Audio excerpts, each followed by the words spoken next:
ಅನಾರೋಗ್ಯ ಅಂತ ಆಸ್ಪತ್ರೆಗೆ ಸೇರಿದ್ದವ ಆಸ್ಪತ್ರೆಯಲ್ಲೇ ಸಾವನ್ನಪ್ಪಿದ್ದ. ತಪಾಸಣೆ ಮಾಡಿದ್ದ ವೈದ್ಯರು ಬದುಕುಳಿದಿಲ್ಲ ಅಂತ ಡೆಡ್ ಬಾಡಿ ಹಸ್ತಾಂತರಿಸಿದ್ರು. ಆದ್ರೆ ಮನೆಗೆ ಮೃತದೇಹ ತರ್ತಿದ್ದಂತೆ ಉಸಿರಾಡೋದಕ್ಕೆ ಶುರು ಮಾಡಿದ್ದಾನೆ. ಜೀವನ ಹೋಗ್ಬಿಡುತ್ತೆ, ಅದು ಇನ್ನೇನು ತೊಗೊಂಡು ಹೋಗೋದಂತ ತೊಗೊಂಡ್ಬಂದ್ರೆ ಇಲ್ಲಿ ಬಂದ ಕೈ ತೆಗೆದಾಗ ಒಮ್ಮಕ್ಕೆ ಸಡಲ್ನ ಶ್ವಾಸ ಆಡಕತ್ತಿದ್ದ. ಸಾವಿಲ್ಲದ ಮನೆಯಿಂದ ಸಾಸಿವೆ ತರೋದಕ್ಕಾಗಲ್ಲ, ಹಾಗೆಯೇ ಸಾವಿನ ಮನೆಯಿಂದ ವಾಪಸ್ ಬಂದವರೂ ಇಲ್ಲ. ಆದ್ರೆ ಕೆಲವೊಬ್ರು ಮಾತ್ರ ಸಾವನ್ನೇ ಗೆದ್ದು ಬಂದುಬಿಡ್ತಾರೆ. ವೈದ್ಯರೇ ಇನ್ನಿಲ್ಲ ಅಂದಮೇಲೂ ಬದುಕುಳಿದು ಬರ್ತಾರೆ. ಈತ ಕೂಡ ಸಾವನ್ನೇ ಗೆದ್ದು ಬಂದಿದ್ದಾನೆ. ಪಿತ್ತಕೋಶ ಸಮಸ್ಯೆಯಿಂದ ಸಾವನ್ನಪ್ಪಿದ್ದಾರೆ ಅಂತ ವೈದ್ಯರೇ ಮೃತದೇಹವನ್ನ ಶಿಫ್ಟ್ ಮಾಡಿದ್ರು. ಊರಲ್ಲೆಲ್ಲ ಬ್ಯಾನರ್ ಹಾಕಿ ಶ್ರದ್ಧಾಂಜಲಿ ಸಲ್ಲಿಸೋದಕ್ಕೂ ಶುರು ಮಾಡಿದ್ರು. ಆದರೆ ಮೃತದೇಹವನ್ನ ಮನೆಗೆ ತರ್ತಿದ್ದಂತೆ ದೊಡ್ಡ ಪವಾಡವೇ ನಡೆದು ಹೋಗಿದೆ. ಉಸಿರಿಲ್ಲದೆ ಮಲಗಿದ್ದವರಿಗೆ ಒಮ್ಮೆಲೆ ಉಸಿರು ಬಂದಿದೆ.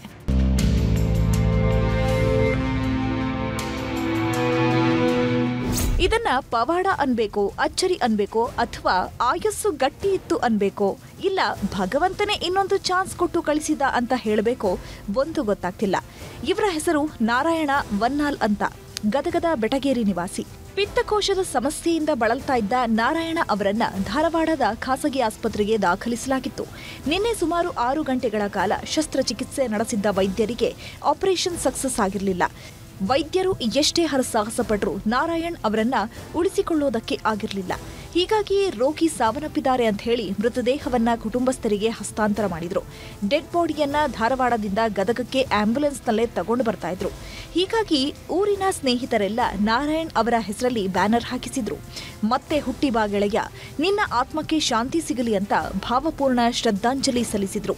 ಸೋಷಿಯಲ್ ಮೀಡಿಯಾದಲ್ಲೂ ಇವರ ಸಾವಿನ ಸುದ್ದಿ ವೈರಲ್ ಆಗಿತ್ತು. ಕರ್ಕೊಂಡು ಬಂದ್ಬಿಟ್ಟಿರಿ, ಆಮೇಲೆ ಹೋಗಿ ಜೀವನ ಹೋಗ್ಬಿಡುತ್ತೆ, ಅದು ಇನ್ನೇನು ತೊಗೊಂಡು ಹೋಗೋದಂತ ತೊಗೊಂಡ್ಬಂದ್ರೆ ಆಮೇಲೆ ಜೀವನ ಹೋಗೇ ಬಿಟ್ಟಿದ್ರು ಒಂದು.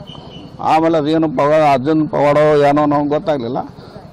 ಇಲ್ಲೆಲ್ಲ ಅಂತಿಮ ಸಂಸ್ಕಾರಕ್ಕೆ 9 ಗಂಟೆಗೆ ಮಾಡ್ಬೇಕಂತ ಎಲ್ಲರಿಗೂ ನಿಶ್ಚಯ ಮಾಡಿಬಿಟ್ವಿ. ಎಲ್ಲ ರೆಡಿನೂ ಮಾಡಿಟ್ಟಿದ್ವಿ. ಅದು ಏಕ್ದಮ್ ಉಸಿರಾಡಿದ್ವಿ, ಕೈಕೆಲ್ಲ ಇದಾಗ್ಬಿಡ್ತು. ಏನೋ ಅದು ನಮ್ಗೆ ಪವಾಡನೋ ಅನ್ನಿಸೋದು ಏನೋ ನಮ್ಗೆ ಗೊತ್ತಿಲ್ಲ. ಬಟ್ ನಮ್ಮ ಹುಡುಗ ಆರಾಮಾಗದನ. ಮೃತದೇಹ ಬರ್ತಿದೆ ಅಂತ ಗೊತ್ತಾಗ್ತಿದ್ದಂತೆ ಊರಿನವರೆಲ್ಲ ಸೇರ್ಕೊಂಡು ಅಂತ್ಯಕ್ರಿಯೆಗೆ ರೆಡಿ ಮಾಡಿದ್ರು. ಆದ್ರೆ ಡೆಡ್ ಬಾಡಿಯನ್ನ ಮನೆಗೆ ತರ್ತಿದ್ದಂತೆ ಪವಾಡ ನಡೆದು ಹೋಗಿದೆ. ಇದ್ದಕ್ಕಿದ್ದಂತೆ ನಾರಾಯಣ್ ಅವರು ಉಸಿರಾಡೋದಕ್ಕೆ ಶುರು ಮಾಡಿದ್ದಾರೆ. ಕುಟುಂಬಸ್ಥರಿಗೆ ಇದು ಗೊತ್ತಾಗ್ತಿದ್ದಂತೆ ಕೂಡಲೇ ಬೆಟಗೇರಿಯ ಖಾಸಗಿ ಆಸ್ಪತ್ರೆಗೆ ದಾಖಲಿಸಿದ್ದಾರೆ. ಈಗಲೂ ನಾರಾಯಣ್ ಅವರಿಗೆ ಚಿಕಿತ್ಸೆ ನೀಡಲಾಗ್ತಾ ಇದ್ದು ಆದಷ್ಟು ಬೇಗ ಗುಣಮುಖರಾಗಲಿ ಅಂತ ಇಡೀ ಊರಿನವರು ಬೇಡಿಕೊಳ್ತಿದ್ದಾರೆ. ಇಲ್ಲಿ ಬಂದ ಕೈ ತೆಗೆದಾಗ ಒಮ್ಮಕ್ಕೆ ಸಡಲ್ನ ಶ್ವಾಸ ಆಡಕತ್ತಿದ್ದ. ದೇವ್ರ ಪವಾಡನ ಅನ್ಬೇಕ್ಬಿಟ್ಟಿರೋದು. ಮತ್ತೆ ಎಲ್ಲರ ಅತ್ಯಂತ ಪ್ರೀತಿಯಿಂದ ಜನರಿಗೆಲ್ಲ ಅವನಿಗೆ ಭಾಳ ಬೇಕಾದವನು. ಇಲ್ಲೆಲ್ಲ ಇವೆಲ್ಲ ಸರಿ ಕುಣಿ ತೆಗೆದು ಆಮೇಲೆ ಎಲ್ಲ ಇಲ್ಲೆಲ್ಲ ಹೊರಗಿನ ಜನ ಮಾಲಿ ತಂದು ಫ್ಲಾಕ್ಸ್ ಎಲ್ಲ ಹಾಕ್ಸಿ ಆಮೇಲೆ ಇವರು ವಾಟ್ಸಪ್ಗೆಲ್ಲ ಬಿಟ್ಟಿದ್ರು. ವಾಟ್ಸಪ್ ಬಿಟ್ಟದ್ನಾಗ ಆಮೇಲೆ ಎಲ್ಲ ಜನ ವಾಟ್ಸಪ್ ಜನ ಅರ್ಧ ಊರೇ ವಾಟ್ಸಪ್ ನೋಡಿ ಬಂದಿರ್ತಾರೆ. ಒಟ್ನಲ್ಲಿ ಒಮ್ಮೊಮ್ಮೆ ವೈದ್ಯ ಲೋಕಕ್ಕೂ ನಿಲುಕದಂತಹ ಅಚ್ಚರಿಗಳು ನಡೀತಾವೆ ಅನ್ನೋದಕ್ಕೆ ಇದೇ ಸಾಕ್ಷಿ. ಸಂತೋಷ್ ಕೊಂಡೂರ, ನ್ಯೂಸ್ 18 ಗದಗ.